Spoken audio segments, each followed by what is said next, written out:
مش محتاج لكلام عرافة، ومش محتاج اقرا الفنجان. واللي يقول عن نملة زرافة يبقى اكيد انسان عيان. واللي من الغربال ما يشوفش يبقى اكيد انسان عميان. يلا تعالوا معاي نحسبها بعقله ومش بكلام توهان. هي الثورة دي قامت ليه؟ مش علشان تحمي الانسان. قلنا خلاص الدنيا هتهدى، ادي دستور ورئاسة كمان، وانتخابات للشعب يقرر عايز مين يبقى العنوان.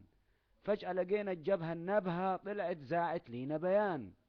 قلنا كويس اهو صوت تاني، صوت هيدافع على الغلبان. شوية شوية كده بالراحة فجأة الناب الازرق بان.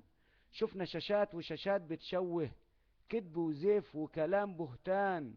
مرة تشوه في الداخلية ومرة بتشتم على الإخوان. يسقط حكم المرشد والدستور لازم يتهان. هي أهانة الشعب بحاله، قال الكلمة وفي المليان. قال الرئيس طب نتحاور، ردوا وقالوا مش لاعبين، إلا بشرط نعيد اللعبة من تاني ونكون غالبين. يا إما توافق أو نحرقها، ولا تعرف تحكمها يومين. واحد فيهم عايز يحكم والتاني تخصص عناوين. جبهة شؤم وجات على الدولة ومعاها شوية ملاعين. اصحى يا مصر ودور حالك، وطنك بينادي يا سامعين. مصر هتفضل غصب عنهم، والمولى الحافظ وأمين.